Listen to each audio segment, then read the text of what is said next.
mais ils ont parlé parce qu'il y a des malades. Alors, il y a des savants, patala, makamu wana akosali na bango. Il y a des savants, tamu wana akoya. Akozwa bilanga na bango, akozwa bana na bango, akozwa basi na bango, akokomisa bango basi na ye, bana na bango bakozala bawumbu na kasi na ndako na ye. Amen bota. Alors pourquoi Yahweh ala bango bongo? Parce que Israël a le cas à se comparer dans la nation où nous sommes bazalaki nation na Yahweh. Amen bota. Alors peut-être maintenant après temps tous en la casse de l'ensemble marque l'intelligence ou maintenant tous en la tout se comparer dans la nation où bazali bada ya liloba tout se comparer dans la vie ya bato baza en dehors ya liloba ndenge bango bazo vivre pourquoi nous sommes liloba tout ça tant OK déjà la casse na comparaison wana c'est que la mission ya oza déjà nation où a perdre bon sens. Amen bota. Pourquoi parce que on ça la comparaison na moto zo marcher na loi na yao na moto azo marcher non loi na yao parce que le moto zo marcher na casse na loi na yao vu na yo eza antérieur vu na yo eza différent na bato bazali na casse na loi na yao te. Amen bota.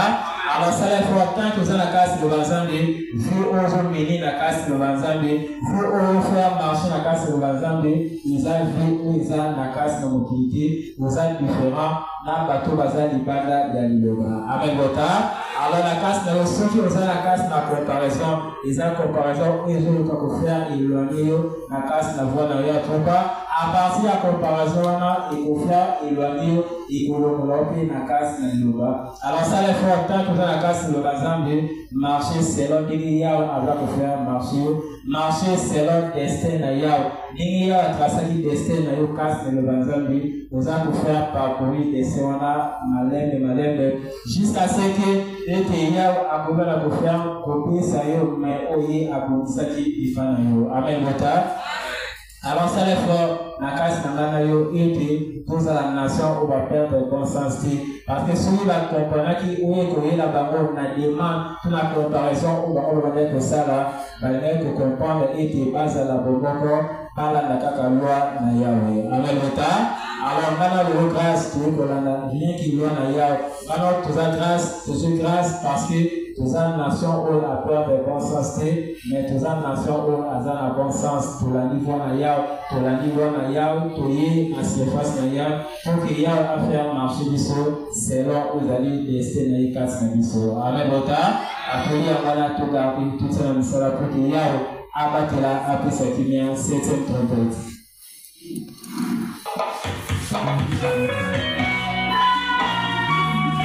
La 7e trompette. Page 109, 120e cantique. Apocalypse 11, 15, 18. Amen. Kuimba kinyume siko. Apocalypse 11, 15. Sini kuzana. Sini kuzana.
Amen, Lota. Amen, Lota. Ukomle kwa matatu lipi mituna. Atola nzambe na waya salilio na pas na sengo zonselo kumfikimbo na mboka na yao. Tobani pa ba frère tosukisi et pas ba sœur. Ba frère matatu li.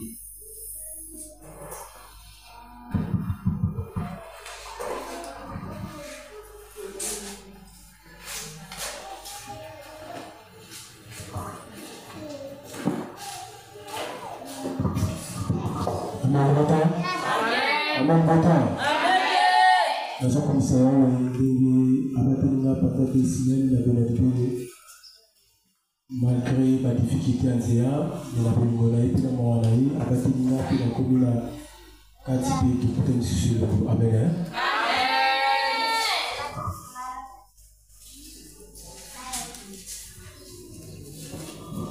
Rani bota. Amen.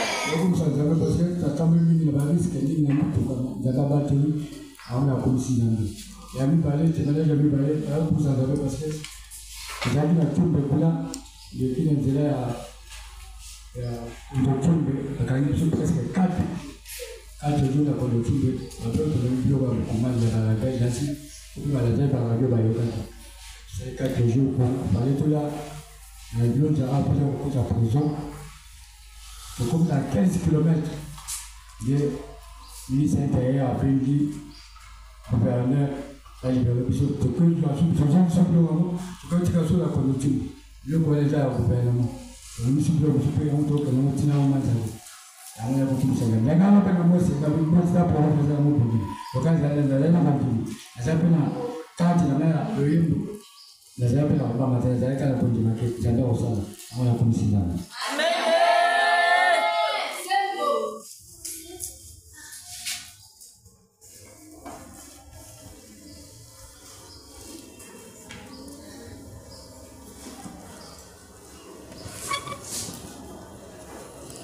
Amen, Botam. Amen. Et pour faire témoignage ici, pour qui n'a témoignage et pas passer à témoignage.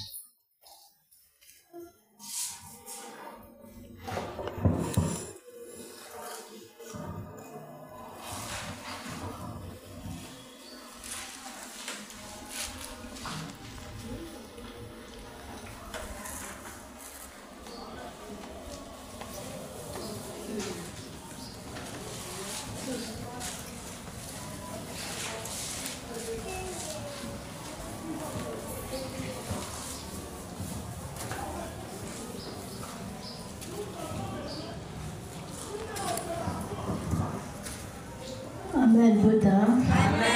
La tata mena ya waliobali basalenga. Ipa mwana nanga. Atuka mwana bela ki peza makasi. Eye koko matina ba domination ya makila. Atuka yo to néglige kate ba ndenge molimo epe makawa. Koko mona boyeke mwana zo la fièvre zo néglige mais tale ye koko mwana nge koko matiba zo lise makila. En tout cas, il y a qui cause la pizza makasine. Mama wana tata, toi comme maman à l'hôpital. Azomi si mwana makila. Ye wana komi na kimia yango na zo tato la monene ya waliloba. Parce que azobate langa pizza na bana nanga. Azobate na yango na zo pesa ye merci. Akoba kaka ndenge wana tina suki. Amen.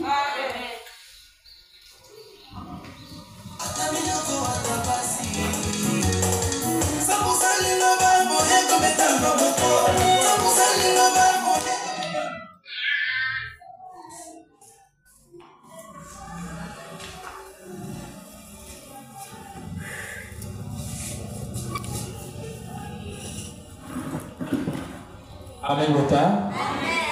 Témoignage ici, tous les qui n'ont pas de questions. 3 questions et pas ma frère, 3 questions et pas ma sœur. Ma frère, question.